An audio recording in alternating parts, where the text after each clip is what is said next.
Bonjour, bonsoir pépitoriens, pépitoriennes. On se retrouve pour un sixième volet de ce plan add-ons. Donc, comme d'habitude, petit débrief des indices. Ensuite, on verra ce qu'ont donné les actions que je vous propose de surveiller depuis ces 5 semaines. Et puis après, je vous ai proposé quelques actions à surveiller pour la semaine prochaine. Donc, on ne perd pas de temps. On passe au générique et on se retrouve tout de suite.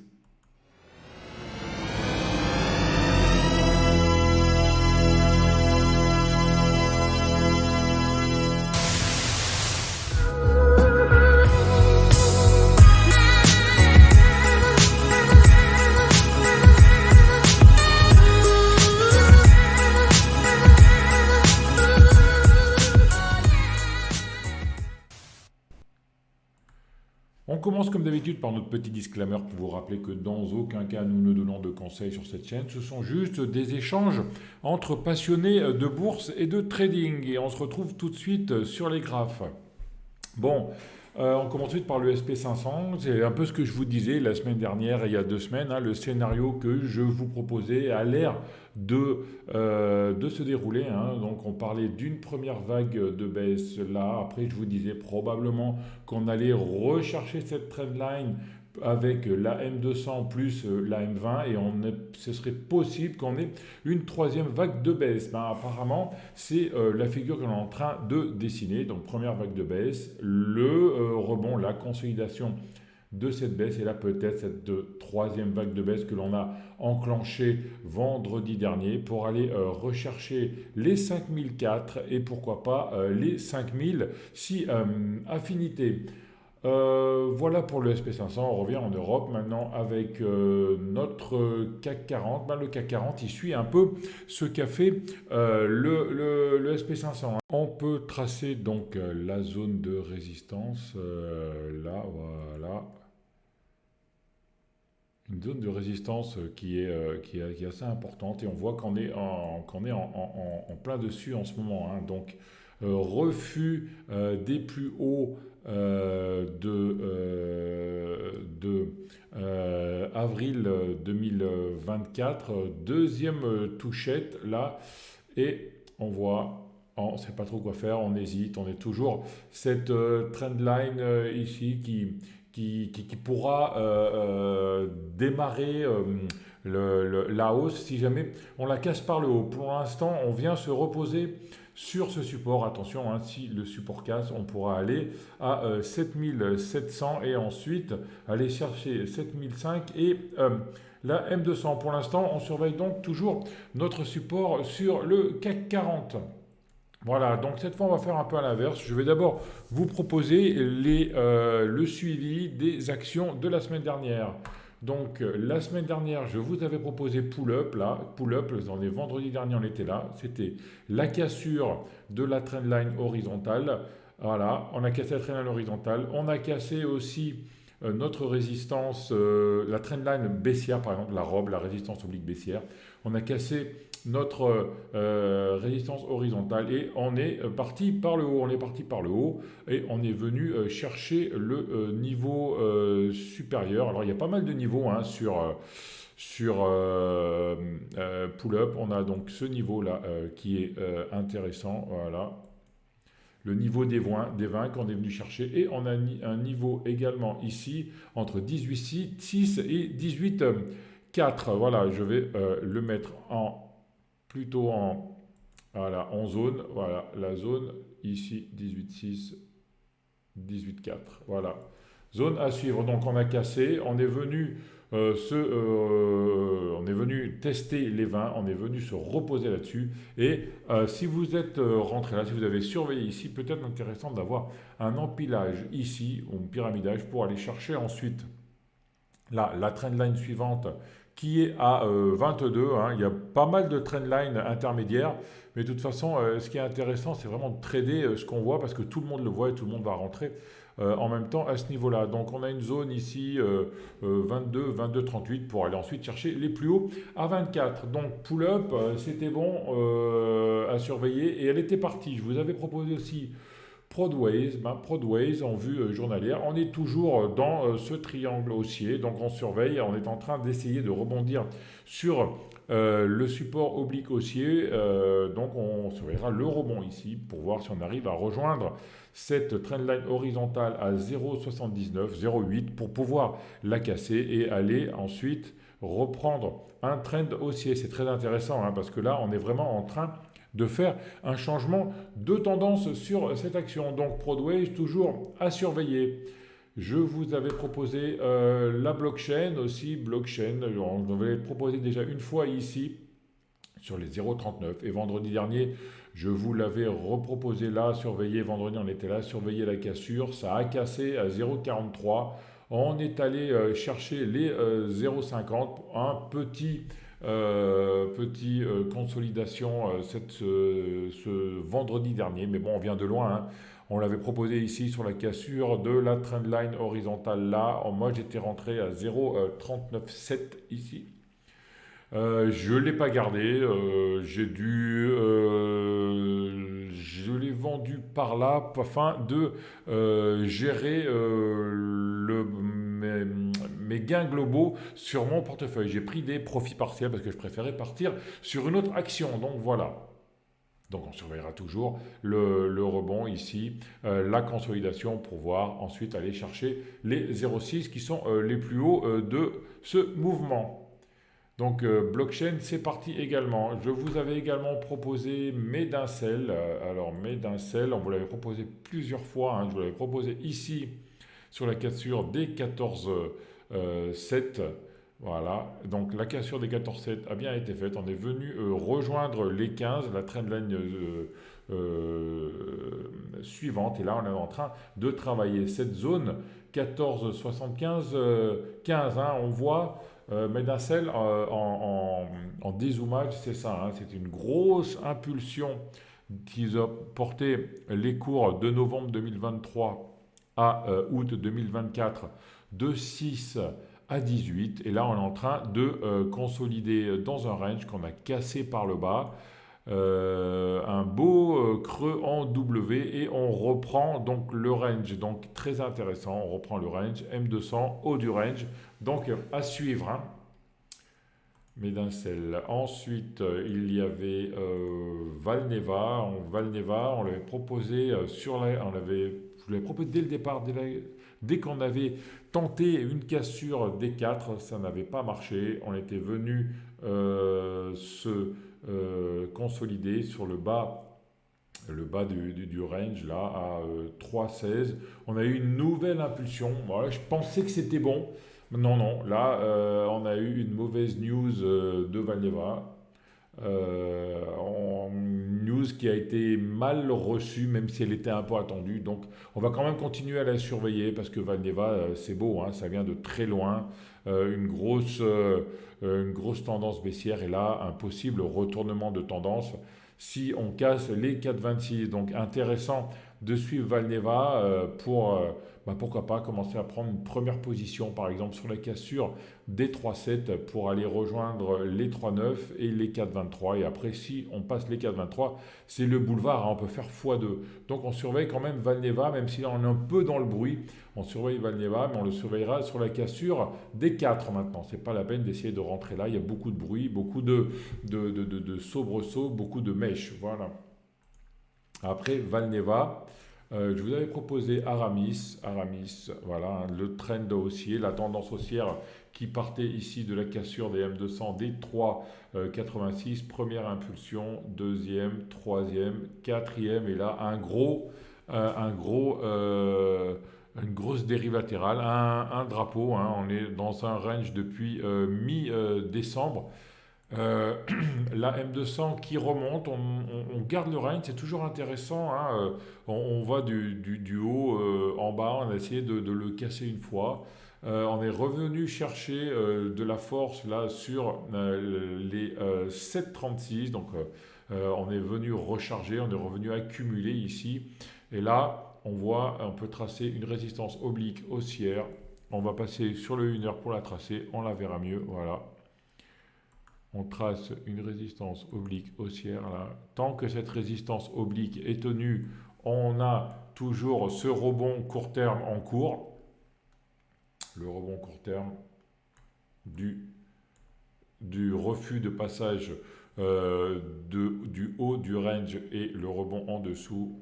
Donc on surveillera toujours ce support. On peut même dessiner un canal là.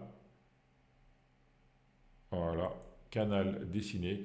Et si on arrive à casser, on va repartir en daily. Ce sera plus facile à voir. Et là, on voit qu'on a quelque chose de très intéressant sur les 8. Donc, évidemment, hein, le plus intéressant, c'est les 8,30. Mais si vous voulez prendre une entrée antérieure pour avoir un début de position, voilà, on a quelque chose vers les 8 euros ici. On va mettre 8 parce que c'est rond. Voilà, on a quelque chose à 8 euros. Quand on est venu l'attaquer vendredi, bon, c'était une journée rouge, donc tout est descendu. On ne l'a pas eu. On est revenu chercher de la force sur la résistance oblique haussière que j'avais dessinée en 1 heure. Voilà. Donc on a résistance, résistance horizontale, support oblique haussier, et on est en train de construire un triangle haussier. Donc on surveillera peut-être une sortie mardi ou mercredi ici, par là. Aramis à suivre également. C'est toujours un peu les mêmes, hein, parce que c'est toujours les mêmes qui sont actives, les mêmes qui sont suivis. J'avais Reaver aussi. Par contre, Reaver là, on a cassé notre figure par le bas. On avait un triangle cassé par le bas. Moi, j'avais ma position. J'étais rentré ici sur les 3,10 et je me suis fait sauter. J'ai suivi mon plan, mon scénario. J'avais un stop à 3,03. J'ai été exécuté à 2,98. Donc, je suis sorti de Reaver. Elle casse par le bas. Pour moi, Reaver, c'est fini. Je l'enlève de la liste. Voilà. On avait deux Richebourg également que l'on suivait. On l'a suivi depuis longtemps. Hein. On l'a suivi depuis les 5,38. Moi, j'étais rentré à 5,48 ici sur la cassure. J'avais vendu une partie à 6,14. J'avais repris par là à 5,80. Et j'ai mon stop ici mon stop win à 5,63. Moi, honnêtement, je pensais que ça allait repartir là. Hein. Si on voit sur notre 1 heure, on avait une figure pas mal, donc je vais la dessiner. Hein. C'est ce que moi je voyais cette semaine là. Ouais, j'avais une figure là, un peu comme ça, avec un triangle haussier qu'on était venu taper là, les 5,92. Hein. Les 5,92, qu'on avait une zone. C'était une zone plutôt on peut l'avoir avant, mais bon, on va la travailler d'ici. Une zone vers les 5,95, 5,95, 5,92 là. Je pensais qu'on allait la passer dans la semaine, hein, parce qu'on avait fait un beau rebond ici, un autre là, et là, bon, croisement baissier, attention, danger, on revient chercher la M200 que l'on casse. Je laisse encore un peu de chance jusqu'au 5,63 où normalement on devrait avoir les acheteurs long terme qui attendent l'action par ici. Si jamais on casse les 5,63, moi personnellement je sortirai. Après de Richebourg, on avait L'Oréal. L'Oréal, c'était la grosse action que je vous proposais. J'essaie de vous en proposer une toutes les semaines. Toujours à l'intérieur de notre triangle haussier, M200 descendante. Donc on va encore travailler ce triangle pendant quelques jours en espérant que la M200 devienne horizontale. Attention de ne pas casser quand même ce triangle par le bas. L'Oréal, on geste toujours un œil dessus, même s'il y a plus intéressant. On va quand même la garder sous le coude. Esso, exactement. Esso. On était rentré là, je vous l'avais proposé ici le 7 mars à 122. 122, on avait fait 122, 166, magnifique. On a eu une grosse sortie là sur l'annonce si je me souviens bien, c'était l'annonce du dividende. Et là, on est en train de consolider cette hausse. Moi, j'étais rentré avant les résultats, j'étais sorti avant les résultats par là, j'étais sorti à 145, si je me souviens bien de tête. Et là, je suis revenu cette semaine, car dans le 1 heure, là, on a un range avec une résistance là à 154 et on pourrait presque dessiner une oblique haussière, on va plutôt dessiner un range, on va être pas plus royaliste que le roi, voilà. On est à un range entre 154 et 147, donc assez facile à trader, on casse par le haut et on met un stop sur le bas du range, voilà. À suivre ESSO également, personnellement, je suis revenu ici sur la cassure des 152, c'était mercredi. Après ESSO, je vais proposer Alstif également. Alstif qui, en une heure, en vue journalière, est magnifique, hein. Voilà, hein, une grosse tendance haussière depuis qu'elle a été cotée, hein, depuis janvier 2024. Et là, on surveillait donc ce triangle, la sortie de ce triangle. On est sorti sur du triangle vendredi, même avec les indices contre nous. On est sorti du triangle vendredi et on va voir ce qu'on est en train de tracer là. Probablement possible de venir, pas probablement, il y a une possibilité de venir fermer le gap ou alors c'est un gap de rupture et on partirait par le haut. L'idéal, c'est évidemment d'être rentré ici. Pas facile de rentrer avant résultat. Personnellement, je ne suis pas rentré. Pour moi, le gap était trop haut en ouverture après les résultats. Et je ne joue jamais les résultats, donc avant les résultats, j'étais sorti. Donc bravo à vous si vous êtes dedans et vous avez eu ce gap et peut-être cette continuité de tendance à suivre donc encore pour la semaine prochaine. On avait Technip également. Technip, moi j'étais dessus depuis pas mal de temps. Cette semaine-là, on a cassé notre trendline à 30,76. On revient dans le haut du canal haussier. Pour moi, elle n'est pas assez rapide. Donc moi, je me suis fait sortir là et moi, je ne la suis plus. Donc, pour notre émission, je vais également la sortir du suivi, même si elle est quand même encore intéressante, hein. Alstom, c'est un peu la même chose, hein. J'avais fait la grosse montée là, j'avais repris ensuite ici après la reprise, après la consolidation, j'étais ressorti là, cassé, et là ça n'arrêtait pas de descendre. Donc pour l'instant, je la mets de côté et j'arrête le suivi d'Alstom. On avait Viridien également, Viridien qu'on suivait depuis les 55, là, hein, on avait une oblique, la cassure. On va ensuite, deuxième proposition, là, oblique, cassure. Là, ben, le trend est lancé, la tendance est lancée. Attention, peut-être en vue journalière, là, si vous aimez vous couvrir un peu des positions, c'est peut-être intéressant de prendre un peu des bénéfices, surtout si on est rentré sur les 55, prendre des bénéfices sur les 76 et sur la cassure de la M7, ce n'est pas quelque chose de complètement fou, hein. Ça nous fait quand même 55, 75, 20 points, ça fait presque 50%. Donc c'est pas fou de prendre des bénéfices, une partie des bénéfices ici, et si ça repart, on verra bien, mais donc on matérialise quand même 40% de bénéfices sur Viridien. Après Viridien, on a Claranova qui était très très intéressante, hein. Là, on avait le gap de rupture ici, je vous l'avais proposé à partir de là. C'était le vendredi 20 février. On casse, on vient, il y avait une autre cassure ici à vérifier. Et là, news vendredi, conforme aux attentes, les résultats sont assez bons. Mais bon, l'action a été sanctionnée. Donc si on revient en une heure, voilà, on voit qu'on a quand même pas mal de bruit ici, donc on pourrait tracer des résistances obliques ici, par exemple, voilà. Moi, personnellement, vu le bruit qu'il y a, je l'attends sur la cassure des 2,76 et pas avant, parce que on a quand même, elle est quand même assez régulière ici, hein. On monte, on descend, on revient. Beaucoup de bruit, d'ondulations. On est revenu chercher de la force sur la M200. Donc si jamais vous aimez bien, je tente sur les supports. Il y a un support à 2,22. Personnellement, je suis plutôt à trader les breakouts. Donc moi, je n'attends pas là. Je vais attendre quand on reviendra sur la zone des 2,66. On verra là, 2,66, 2,50, 2,60. On verra un peu ce qu'on construit ici. Et si on arrive à avoir une entrée à pas cher pour pouvoir casser cette résistance. dans le cas où l'action rebondisse également. Après Clariane, on avait Lighton. Alors Lighton, on l'avait proposé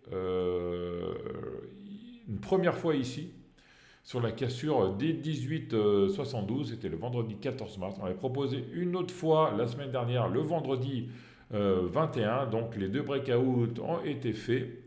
Et on avait une grosse bougie là, vendredi en descente. Moi j'avais un stop win. Mon stop win m'a sauté sur les 20,7. Donc moi je suis sorti là.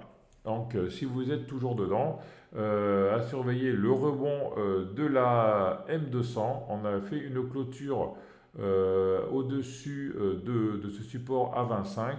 Attention, c'est une action très très volatile. Moi j'ai préféré suivre mon plan.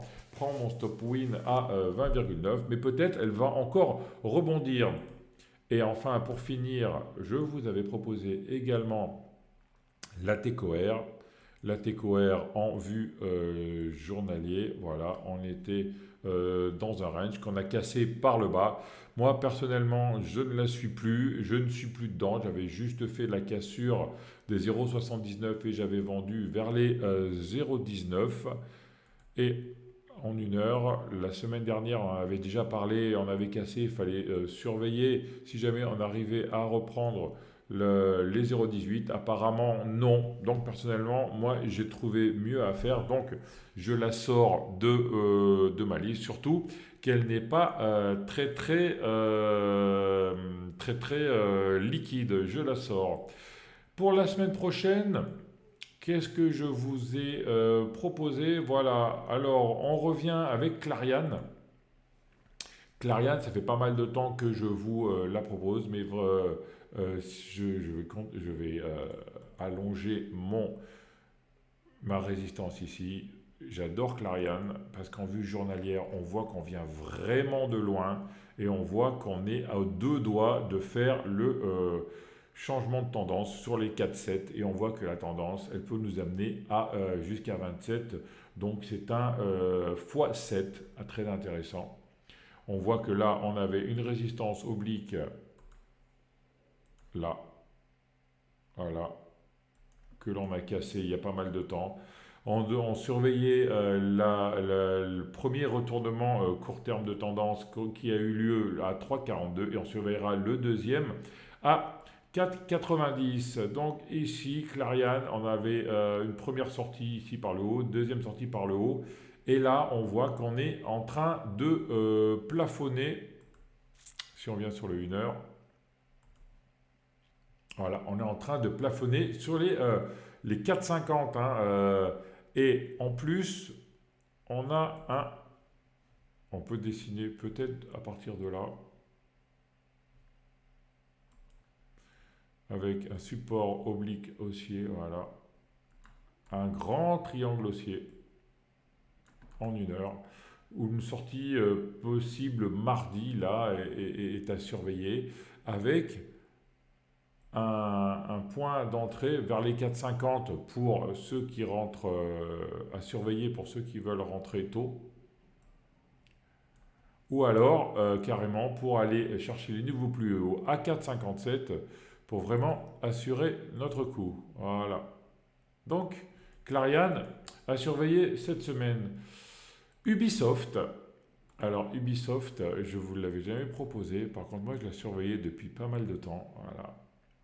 En vue journalière, Ubisoft, c'est ça. Grosse descente. Là, on voit une grosse zone d'accumulation. On ne fait pas un bas plus bas que le plus bas d'avant. Une M200 ici qui bloque. Une news vendredi qui nous a amené sur la M200, mais pas seulement. Nous a amené sur la M200 et nous a amené également sur un gap que l'on avait là. Voilà. Avec une résistance qu'on était venu travailler une fois en octobre, une deuxième fois en novembre. On a été revenu la rechercher en décembre. Re-attaque là en mars. Et là, on est venu encore mourir dessus suite à cette grosse news des Chinois qui achètent une partie des jeux. Donc c'est très très intéressant. La news a été vendue, mais on surveillera quand même le retour de news, parce que la news est vraiment bonne et la configuration est très bonne. Et on a un triangle haussier. Donc à suivre Ubisoft cette semaine et pour les semaines suivantes sur la cassure des 14,4. Une grosse également ce mois-ci, c'était Total Energy. Total Energy, voilà, c'est ça, hein. Donc on avait notre résistance oblique BCR, notre robe là. Voilà, on peut la tracer comme ça. Voilà, comme ça, elle est pas mal.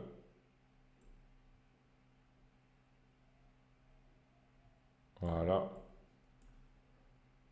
On casse la robe ici. On vient casser également notre M200. Voilà. Voilà, comme ça c'est mieux. Et là, on voit ensuite une zone là.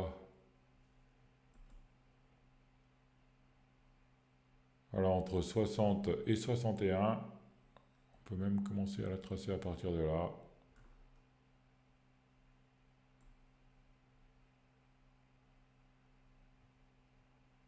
Voilà. On est en train d'arriver sur une zone de résistance. On est venu buter dessus jeudi dernier. Donc on surveillera la cassure des 62 pour aller ensuite rejoindre les 66. Et puis total, hein, c'est toujours quelque chose d'intéressant d'avoir en portefeuille suivant cette configuration. Voilà, donc ensuite, je vous propose une autre grosse cape bon duel. Bon duel, c'est ça, hein, une grosse chute. Et là, on arrive sur un point critique pour faire notre breakout, notre changement de tendance là, hein. On peut dessiner notre résistance là, même notre zone de résistance là, vers les 8, et on voit qu'on est en train de travailler là. Donc intéressant de voir comment vont agir les cours sur la cassure de cette résistance. Et pour finir, une autre grosse, ben, décidément cette semaine, c'est Vivendi. Vivendi, voilà, hein, Vivendi, on est en train de prendre une attaque haussière là, et on est en pleine consolidation du passage des 1,8 au 3. Donc on est en train de consolider notre hausse de 100% depuis décembre. Et on consolide sous une résistance oblique baissière, voilà, qui est là. Donc on voit qu'on a cassé notre résistance, on a fait une tentative de cassure de notre résistance vendredi. On voit la M7 qui va croiser la M20 qui va nous donner un signal d'achat. Et on a une résistance horizontale là sur les 2,86. Donc à surveiller pour cette semaine la cassure des 2,86 pour continuer notre hausse après la fin de cette consolidation. Voilà, pépitoriens, pépitoriennes, merci d'avoir suivi ce petit débrief des marchés et propositions d'action. La semaine prochaine, il n'y aura pas d'émission parce que je suis en vacances. La semaine prochaine et la semaine suivante non plus parce que ce sera Pâques. Donc on se retrouve dans 3 semaines. Peut-être que je ferai une petite vidéo rapide pour vous proposer tout ça. Je vous rappelle que j'utilise Pro Realtime version gratuite, version web, que vous pouvez utiliser sur n'importe quel navigateur. Je vous laisse le lien en dessous. Soyez prudents et on se retrouve d'ici 3 semaines, peut-être avant, si jamais il y a quelque chose d'intéressant. Merci, ciao à tous.